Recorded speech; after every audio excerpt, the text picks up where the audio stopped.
Hello, everyone. Good afternoon. My name is Shami Dolly.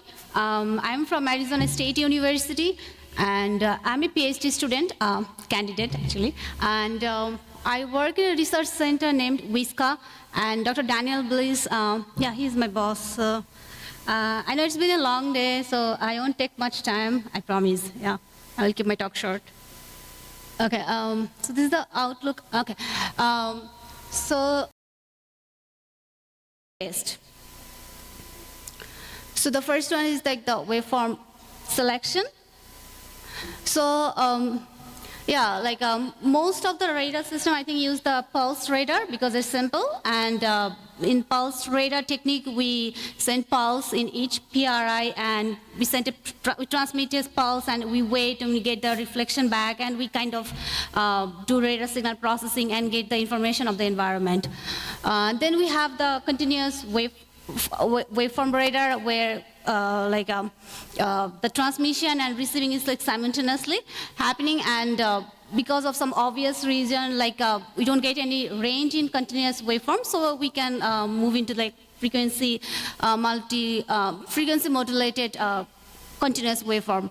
And so yeah, so I don't know. Okay, so in FMCW radar, we sweep the fixed bandwidth in like in an instantaneous time, and so I tried two different sweeping methods. The first one is a sawtooth, and then we have like the triangular sweeping method.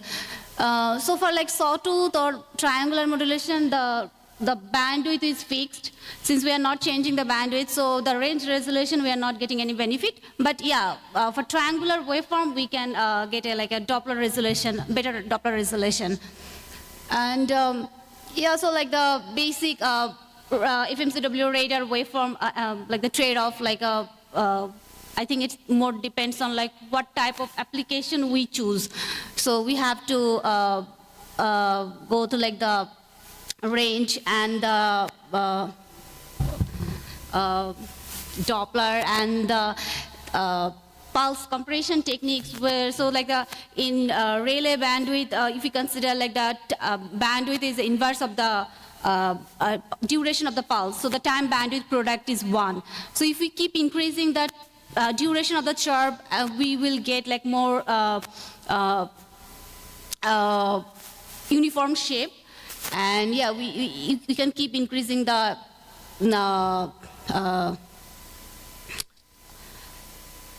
duration of the chirp. So then the next part is the optimization.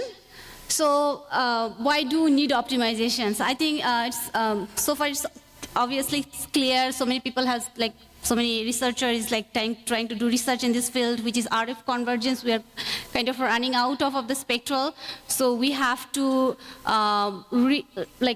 think like how we can wisely use our spectrum, and we can share the spectrum with the other users. Like in my research, I'm doing the kind of investing how we can share the radar band with the communication user. So for that, I pose the waveform design problem in a decision theory problem, and formulate the problem as a partially observable Markov decision problem. So which is like a mathematical framework to formulate the waveform design problem. And obviously when you pose the waveform design problem in a decision theory or AI-based theory, it will be like it will make our life more complex, like complicated. So to solve that complicated problem, we have to again come up with some kind of dynamic programming approach, where we call it like break the problem small pieces and then solve it. And to do that, I use two different types of dynamic programming. The first one is like the nominal belief state optimization, and then the random sampling multipath hypothesis. And so the intention is to reallocate the resource and to see like what's going to happen in the next step. So it's like it could be a communication optimized, or it could be a radar optimized. So if there is nothing in the environment, nothing interesting in the environment, then we don't need to continuously sending the radar waveform. We can obviously use it for the communication use. So that was the purpose of this joint radar communication research. And also like to shape the spectrum, like or optimize the waveform, we use like the Cramer-Rao bound. So which means like when we try to estimate the estimate the information of the environment, we need to know how accurate is our estimator is. And for that, we need to know some theoretical bound.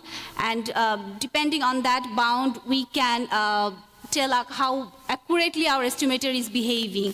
And the bound, the Cramer-Rao bound equation is like directly inversely related with the RMS bandwidth. So our target is to try different amplitude modulation technique, like concave up. You can see here like the concave up, concave down, and some flat modulation technique, and see how the RMS bandwidth change so that the estimation performance of the waveform change. So, and the last part is the receiving end, which is the test purpose.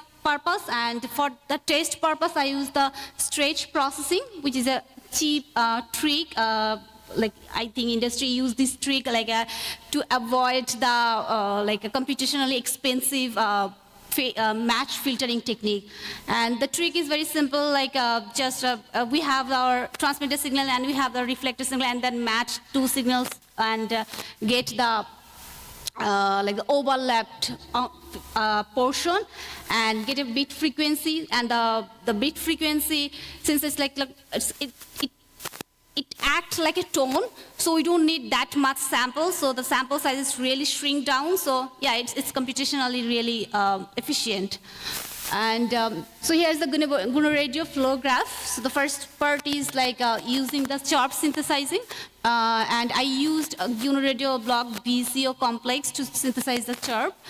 And the next part is the optimizer, where I use like 3 different masking, as I mentioned earlier, and a feedback loop to select which mask we want to use at what time.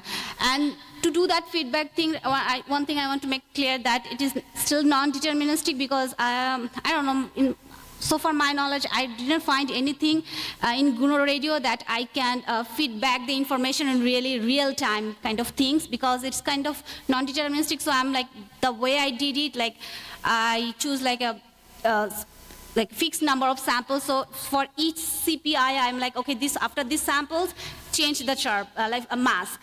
So that's how I did the feedback. It's like a message passing block in GUNO radio. I use that block. And then the stretch processing block to just compare like, okay, how my standard chirp and optimized chirp behave. And this is like the simple setup that I did. And so, yeah, so there are 2 types of modulation. The first one is the sawtooth, and then the triangular chirp, you can see. And there is like a GUNO radio block latency. As you can see, that the signal generator and the VCO output is not properly aligned. And I have no idea how to fix these things. Maybe, yeah, I have to think about it. So yeah, this is one challenge that I faced during the experiment. And also like for triangular chirp, like for stretch processing, I have to do it twice, because like for up chirp, I have to do one stretch processing, and down chirp, I have to do again another stretch processing. So yeah, like if we can see the concave up shape, where what we can call it like the COM optimal. The reason I'm calling it communication optimal, because see, I am only choosing the frequency with lower energy, which means like the it's kind of concaving up, so my spectral shape will be like act like I'm choosing the central frequency, and I'm like chopping down all the high frequency. So that's why it's like I'm calling communication optimal. And then we have this radar optimal, where it's concaving up. So I'm like not considering the central frequency, I'm considering all the edges frequency. And then we have this unweighted chirp, and we can see like nothing is happening here. Like it's just same as the standard chirp. So yeah, this is like the last block where I did the stretch processing. So after the stretch processing, we can see like the standard chirp and optimized chirp output, like at the receiver end. So here's a trade-off to make. I think like we can see here clearly that for standard chirp, it's like more narrower peak we can see, but the energy is like much more for the optimized chirp, we can get much more energy, but the width is like more wider for the optimized chirp, and it's happening because it's a kind of concave down chirp. So I'm like picking the center frequency, not the edge frequency. So it's like happening when we call it the communication optimal, because for the communication user we need more energy. We don't consider like we are not detecting any target. So yeah, that case. So here is the trade-off we have to make, like our decision we have to make, what type of application we choose.